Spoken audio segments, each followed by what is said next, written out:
Good morning students, कैसे हो सब।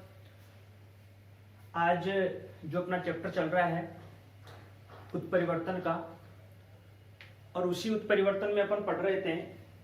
जैसे फर्स्ट टाइप्स पढ़ा था अपन ने जीन उत्परिवर्तन, तो आज अपन सेकेंड टाइप पढ़ रहे हैं गुणसूत्री उत्परिवर्तन।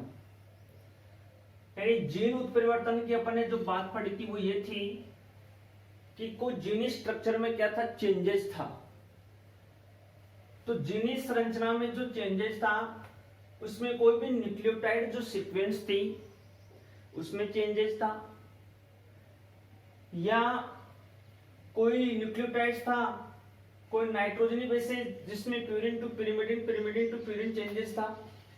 लेकिन आज अपन पढ़ रहे हैं गुणसूत्री उत्परिवर्तन, और गुणसूत्री उत्परिवर्तन के अंतर्गत यह है कि इसमें उत्परिवर्तन तो हो रहा है, लेकिन वो उत्परिवर्तन किस में हो रहा है, वो उत्परिवर्तन के दो बिंदु मुख्य रूप से हैं।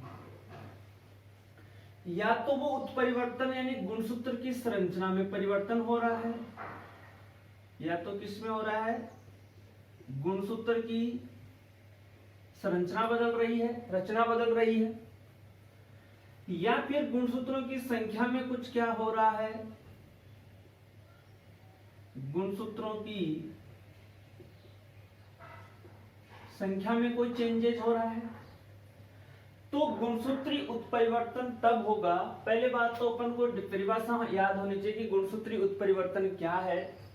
तो उत्परिवर्तन का वह प्रकार या उत्परिवर्तन की वह प्रक्रिया जिसके अंतर्गत गुणसूत्रों की संरचना या उनकी संख्या में क्या आता हो, परिवर्तन आता हो या उत्परिवर्तन उत्पन्न होता हो, उसे अपन क्या कह सकते हैं, गुणसूत्री उत्परिवर्तन कह देते हैं। अब इस संख्या और संरचना के आधार पे जो गुणसूत्री उत्परिवर्तन है उसके कितने प्रकार बताए गए हैं, दो प्रकार बताए गए हैं। दो प्रकारों की जब अपन बात करते हैं तो जो संरचनात्मक गुणसूत्रों की संरचना के कारण जो उत्परिवर्तन हो रहा है तो वो तो हो जाएगा संरचनात्मक गुणसूत्री उत्परिवर्तन।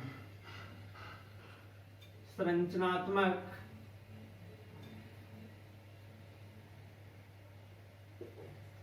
गुणसूत्री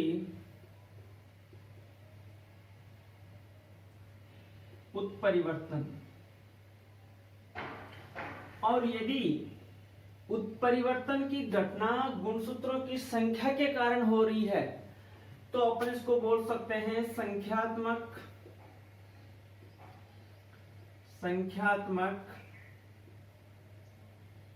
गुणसूत्री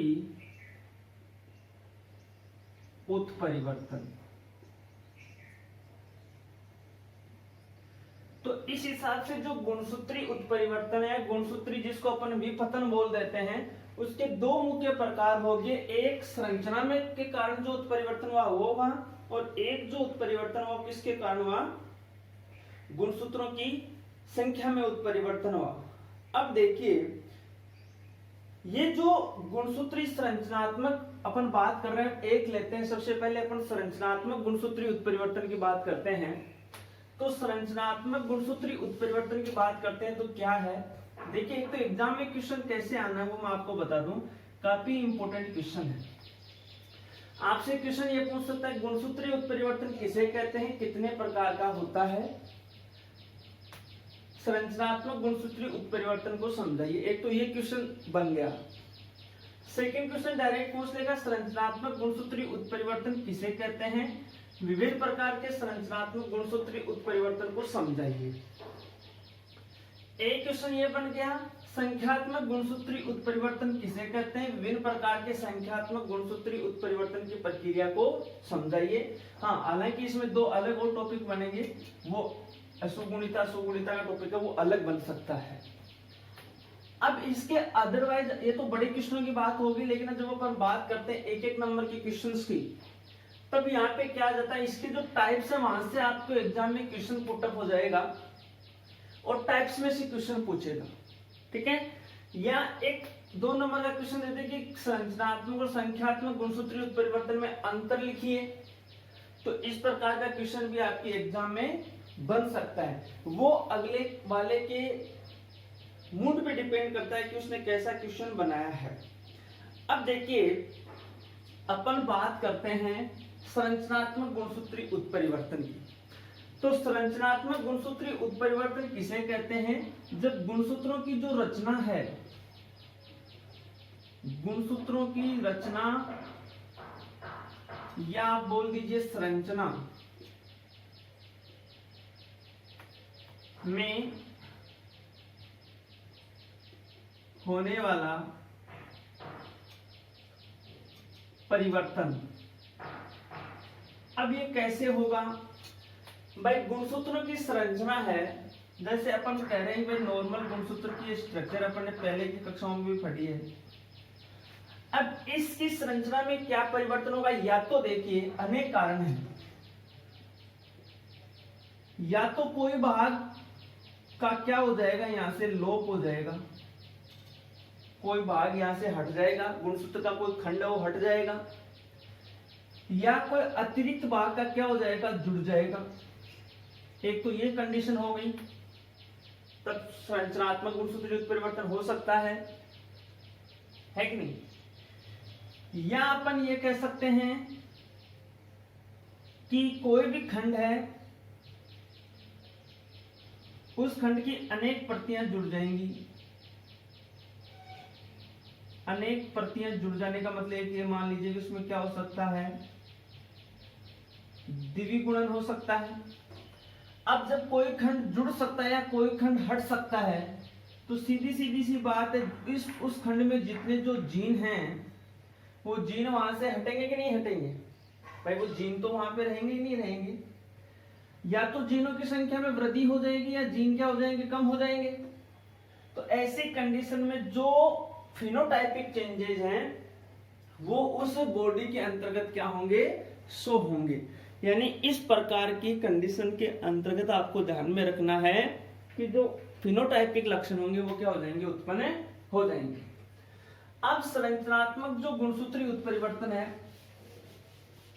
वो किस प्रकार से होता है, कौन से भाग के कारण ये आपको दिखाई देगा या कौन से भाग के कारण आपको ये दिखाई नहीं देगा? तो ये जो संरचनात्मक गुणसूत्री उत्परिवर्तन है, या इसको अपन बोल सकते हैं गुणसूत्री विघटन, ये मुख्य रूप से इसके प्रकारों की जब अपन बात करते हैं तो 4 प्रमुख प्रकार हैं इसके। कितने प्रकार हैं? 4 प्रकार हैं। 4 प्रकारों की जब अपन बात करते हैं, नंबर 1 है विलोपन,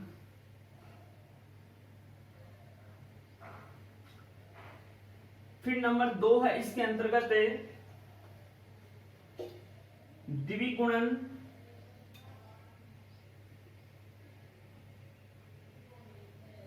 स्थानांतरण,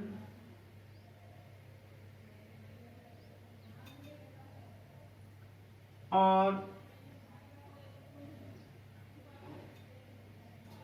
आप ये मान लीजिए कि भाई जो इन्वर्जन की प्रोसेस हो रही है, या सीधी सीधी सी बात है कि व्युत्क्रम प्रतिलोमन हो रहा है, प्रतिलोमन व्युत्क्रम हो रहा है, तो व्युत्क्रम प्रतिलोमन या प्रतिलोमन व्युत्क्रम की बात आती है। तो मुख्य रूप से जो 4 प्रकार आपको दिखाई दे रहे हैं वो है संरचनात्मक उत्परिवर्तन के आपको दिखाई देंगे। अब देखिए इनकी अपन बात करें, थोड़ा सा आपको यहाँ पे जो इनका इंग्लिश वर्जन है वो ध्यान रखना है। विलोपन है तो अपन इसको बोलते हैं डेलिशन, ये होता है डुप्लीकेशन, ये होता है ट्रांसलोकेशन,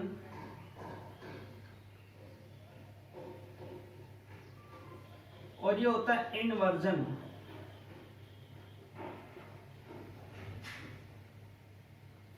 या थोड़ा सा ध्यान में रखना, क्वेश्चन आ सकता है थोड़ा इस पे, ट्रांसलोकेशन वाले पे, डुप्लीकेशन वाले पे ज्यादा ध्यान रखना, इंग्लिश वर्ड पे बाकी तो कोई दिक्कत नहीं है। अब देखिए हम एक एक की स्टडी करते हैं। संरचनात्मक गुणसूत्री उत्परिवर्तन के अपन ने प्रकार कितने बताए? 4 प्रकार हैं। एक इसके अंतर्गत कौन सा हुआ? विलोपन। दूसरा कौन सा हुआ? द्विगुणन। तीसरा कौन सा हुआ? स्थानांतरण। और चौथा यहाँ पे कौन सा हुआ? व्युत्क्रम प्रतिलोमन हुआ। अब अपन सबसे पहले बात करते हैं कि इसके अंतर्गत अपन बात करते हैं सबसे पहले कौन से की, विलोपन की बात करते हैं। तो विलोपन को अपन बात करते हैं तो इसके अंतर्गत सीधी सीधी सी बात यह है, डायग्राम के द्वारा अपन इसको अच्छी तरह से समझ सकते हैं। तो सबसे पहले अपन बात करेंगे संरचनात्मक उत्परिवर्तन के अंतर्गत विलोपन की, यानी डेलीशन के पार्ट की बात करेंगे। तो सबसे पहले आता है नंबर 1 पे विलोपन। नाम से स्पष्ट है कि कोई भाग का क्या हो रहा है, यहां पे कोई भाग यहां पे क्या हो रहा है, विलुप्त हो रहा है। कोई भाग यहां पे क्या हो रहा है, डिलीट हो रहा है। सीधी सीधी सी बात है, इंग्लिश का वर्ड डिलीशन में डिलीट हो रहा है, या कोई भाग यहां पे क्या हो रहा है, विलुप्त हो रहा है। देखिए मैं आपको 2 केस स्टडी बताता हूं। ये कंडीशन है गुणसूत्र, नॉर्मल कंडीशन में गुणसूत्र है, इसका ये part A B C D E और एफ। नॉर्मल कंडीशन में ये एक क्रोमोसोम्स है, गुणसूत्र है, इस पे जीन्स होते हैं, वो प्रेजेंट होते हैं। भाई क्रोमोसोम्स है तो जीन तो प्रेजेंट होंगे होंगे। और ये पार्ट डिवाइड कर देंगे, ए पार्ट है, बी पार्ट है, सी है, डी है, ई है और एफ है। अब देखिए 2 प्रमुख इसकी अपन केस स्टडीज की बात करेंगे। यदि यह जो गुणसूत्र है इसका जो लास्ट का पार्ट है, जिसको अपन टर्मिनल पार्ट बोलते हैं, टर्मिनल पार्ट बोले तो अपन जिसको बोल देते हैं अंतस्थ भाग, यानी लास्ट का जो भाग है वो, जैसे ये कोई इस गुणसूत्र में उत्परिवर्तन हुआ और उत्परिवर्तन के तहत क्या हुआ, ये जो पार्ट है ए बी और सी ये तो यथावत है, लेकिन इसका जो भाग है डी है ई, ये एफ भाग यहां से क्या हो गया, विलुप्त हो गया। एफ पार्ट वो यहां से क्या हो गया, विलुप्त हो गया। इसका मतलब इसका टर्मिनल पार्ट है, जो अंतस्थ पार्ट है, ये क्या हो गया, लास्ट का भाग क्या हो गया, यहां से विलुप्त हुआ कि नहीं हुआ, अरे हट गया ना। तो इस भाग में जितने जीन थे इस पार्ट में एफ में, क्या वो जीन वहां पे रहेंगे कि नहीं रहेंगे, नहीं रहेंगे। अब वो जीन वहां पे नहीं होंगे तो जो कार्य वो जीन निष्पादित करते थे, क्या वो कार्य अब आगे प्रभावित होंगे कि नहीं होंगे, होंगे ना। नेक्स्ट कंडीशन देखिए, यह नॉर्मल क्रोमोसोम्स है और इस क्रोमोसोम्स में अपन बात करते हैं, ये पार्ट कौन ए है बी है, इसका ये अंतराली पार्ट है कौन सा सी, ये यहां से क्या हो गया, विलुप्त हो चुका है। ये डी है, ई है और एफ है। ये यहां से कौन सा भाग चेंज हुआ है, अंतराली भाग क्या हुआ, यहां से चेंज हुआ है कि नहीं हुआ है। तो फर्स्ट केस स्टडी की जब अपन बात करते हैं तो उस केस स्टडी में नॉर्मल कंडीशन में क्या क्रोमोसोम्स प्रेजेंट है कि नहीं। अब यहां पे देखिए, जब अपन देखते हैं इसमें सीधी सीधी सी बात है, डेफिनेशन की अपन जब बात करते हैं, आपसे पूछेगा विलोपन या डेलीशन की जो प्रोसेस है या विलोपन जो संरचनात्मक उत्परिवर्तन है वो क्या है, उसकी परिभाषा पूछे तो इस प्रकार के संरचनात्मक उत्परिवर्तन में डेफिनेशन को बनाना इसी डायग्राम के द्वारा समझ में आएगी। इस प्रकार के संरचनात्मक उत्परिवर्तन के अंतर्गत गुणसूत्र के किसी खंड की क्या हो जाती है, कमी हो जाती है, या गुणसूत्र का कोई खंड क्या हो जाता है, लोप हो जाता है, विलुप्त हो जाता है। तो वो कौन सा संरचनात्मक उत्परिवर्तन कहलाएगा, विलोपन कहलाएगा। कौन सा कहलाएगा, विलोपन। यानी ज्यादा रटने की जरूरत नहीं है, पूरे नाम से स्पष्ट है कि विलोपन क्या है, तो आप इसको अच्छी तरह से इस प्रकार से समझ जाओगे। सेकेंड कंडीशन देखिए, विलोपन की भी अपन बात करते हैं तो एक तो विलोपन होता है अंतस्थ विलोपन। कौन सा विलोपन होता है, अंतस्थ विलोपन होता है। आप देखिए अंतस्थ जो पार्ट है इसको अपन इंग्लिश में बोल देते हैं टर्मिनल पार्ट, और टर्मिनल पार्ट होता है सरफेस का पार्ट है, आउटर पार्ट होता है। आप इस फर्स्ट पॉइंट में देखिए, यानी अंतस्थ विलोपन को कैसे डिफाइन करेंगे, जब क्या डेफिनेशन होगी, जब विलोपन की प्रक्रिया के अंतर्गत गुणसूत्र का अंतिम या अंतस्थ भाग क्या हो, विलोप हो या उसकी कमी हो, या अंतस्थ भाग या अंतिम भाग की क्या हो, उस खंड का क्या हो, वहां से विलुप्त हो जाए वो, तो वो कौन सा विलोपन कहला जाएगा, अंतस्थ कहलाएगा। और इसी के अंतर्गत सेकंड की अपन बात करते हैं, तो सेकंड आता है अंतराली विलोपन। सेकंड कौन सा आता है, अंतराली। अंतराली विलोपन के अंतर्गत क्या होता है कि जो गुणसूत्र की स्ट्रक्चर है, जो गुणसूत्र की संरचना है, उसका कोई बीच का भाग या एक कह दीजिए उसका कोई अंतर्वेशी भाग, यानी बीच का भाग क्या हो रहा है, यहां से विलुप्त हो रहा है या हट रहा है, या वो खंड यहां पर क्या, उस खंड की क्या हो रही है, कमी हो रही है, तो वो कौन सा विलोपन कहलाएगा, अंतराली विलोपन कहलाएगा। तो यहां देखिए विलोपन की अपन बात करते हैं तो डायग्राम से आपको अच्छी तरह से समझ में आ गया होगा। यानी सीधी सी बात है, यहां पे गुणसूत्र के अंतस्थ खंड में भी उत्परिवर्तन उत्पन्न होगा, या उसके अंतर्वेशी खंड में भी क्या हो सकता है, उत्परिवर्तन उत्पन्न होगा। तो यहां देखिए, यदि अपन ये इस बिंदु को आगे की ओर देखें, यानी यदि अपन एक समजात जोड़े की बात करें, तो एक समजात जोड़े के अंतर्गत यदि एक प्रभावी रूप में यदि विलोपन हो रहा है, ध्यान से सुनना, आपको मैंने कहा था पीछे कक्षा में पढ़ना पड़ा है कि प्रभावी रूप ही क्या होगा, थोड़ा डेंजर होगा, अप्रभावी रूप ज्यादा डेंजर नहीं होता है। यदि प्रभावी रूप में ये विलोपन समजात गुणसूत्रों के अंतर्गत क्या हो जाएगा, दिखाई देने लग जाएगा, तो उसका फिनोटाइप एक सीधी सी बात है, चेंजेस होगा कि नहीं होगा भाई, लक्षण प्रारूप चेंज हो जाएगा। लेकिन यदि ये विलोपन अप्रभावी रूप में है, यानी ज्यादा जो अप्रभावी जीन्स हैं उनका विलोपन हो रहा है, तो इसका मतलब सीधी सी बात यह है कि इससे कोई ज्यादा क्या नहीं पड़ना है, इफेक्ट नहीं पड़ना है। तो ये विलोपन की बात थी कि विलोपन की घटना क्या है। अब अपन देखते हैं, नेक्स्ट अपन बात करते हैं कि डुप्लीकेशन बात आती है। फर्स्ट अपना विलोपन हो गया, और सेकंड आता है द्विगुणन।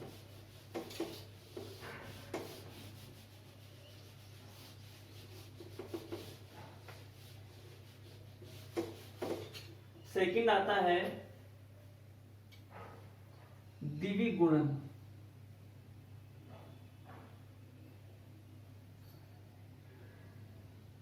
या अपन बोलते हैं डुप्लीकेशन। देखिए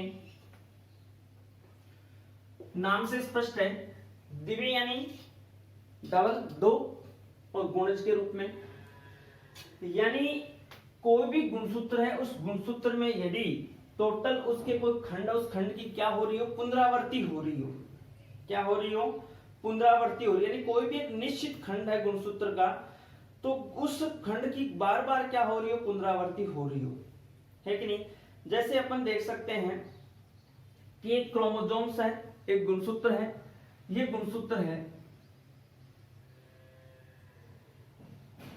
इसका ये खंड ए है, ये बी है, ये सी है, ये डी है, ये खंड है वो ई है, एफ है। ये एक नॉर्मल कंडीशन है गुणसूत्र की। लेकिन इसके अंतर्गत देखिए, जब द्विगुणन की प्रक्रिया होती है, कौन सी प्रक्रिया होती है, द्विगुणन की प्रक्रिया होती है, तो इस द्विगुणन की प्रक्रिया के अंतर्गत आप ध्यान में रखना, कोई भी इसका खंड है, चाहे अपन मान रहे A B C D E F, कोई भी खंड है, इस खंड की एक अतिरिक्त टू कॉपी यहाँ पे क्या हो जाएगी, ऐड हो जाएगी। जैसे तो नॉर्मल कंडीशन है, लेकिन अब अपन इस कंडीशन को यूं देखें, उत्परिवर्तन होने के बाद की कंडीशन ऐसे हो सकती है ए है और मान लो खंड बी है, उसकी डबल बार क्या हो रही है, पुनरावृत्ति हो रही है। तो यहाँ द्विगुणन को प्रदर्शन हुआ कि नहीं हुआ, अतिरिक्त एक प्रति यहाँ पे क्या होगी, फोटोकॉपी यहाँ पे ऐड हुई कि नहीं हुई। सेकंड देखिए ये अपन ले रहे हैं डी है, ये ई है और यहाँ पे इस लास्ट खंड की क्या हो रही है, डबल पुनरावृत्ति हो रही है। तो ये नॉर्मल सीक्वेंस में क्रोमोसोम्स था, गुणसूत्र था, इसके दो क्रोमेटिड जो पार्ट, अब यहाँ पे देखिए किसको प्रदर्शित कर रहा है, द्विगुणन की घटना हो रही है कि नहीं हो रही है। तो डेफिनेशन क्या हो जाएगी, किसी गुणसूत्र के कोई खंड है या किसी गुणसूत्र का कोई क्षेत्र है, उसमें किसी एक खंड में उस खंड की बार बार क्या हो रही हो, पुनरावृत्ति हो रही हो। यानी सीधी सीधी सी बात है कि किसी गुणसूत्र के किसी क्षेत्र की दो बार, यानी जैसे बी क्षेत्र है उसकी दो बार पुनरावृत्ति हो गई, एफ क्षेत्र है उसकी भी कितनी बार पुनरावृत्ति होगी, दो बार होगी। तो किसी भी गुणसूत्र में किसी भी खंड की दो बार या बार बार क्या हो रही हो, पुनरावृत्ति हो रही है। नहीं है कि भाई दो बार ही हो, अनेक बार भी हो सकती है। तो बार बार यदि पुनरावृत्ति हो रही हो यानी द्विगुणन हो रहा हो, तो वो कौन से प्रकार का उत्परिवर्तन कहलाएगा, द्विगुणन उत्परिवर्तन कहलाएगा। अब द्विगुणन जो संरचनात्मक अपन उत्परिवर्तन पढ़ रहे हैं, तो सीधी सीधी सी बात यहाँ पे एक चीज आप नोट करना, यदि ये एक बी खंड है, इस बी खंड की पुनरावृत्ति हो रही है दोबारा, एक खंड बी है, इस खंड की दोबारा पुनरावृत्ति हो रही है, या ये एफ खंड है, इस खंड की दोबारा पुनरावृत्ति हो रही है, तो क्या इफेक्ट पड़ेगा, जो जीन्स इस खंड में थे उन जीन्स की संख्या अब क्या होगी, भाई खंड डबल है, दो बार है, तो जीन्स की संख्या भी पुनरावृत्ति होगी, दुगुनी होगी। इसी प्रकार इस एफ खंड में भी जो जितने जीन थे उन जीन्स की संख्या भी अब क्या होगी, डबल होगी। तो वो जो ध्वंसानुगतिक होगा, तो आगे की पीढ़ियों में वो क्या होगा, अपना प्रभाव क्या करेगा, शो करेगा। ठीक है, तो ये अपने संख्यात्मक उत्परिवर्तन के दो पार्ट थे आज महत्वपूर्ण। एक कौन सा था, विलोपन, और सेकंड कौन सा था,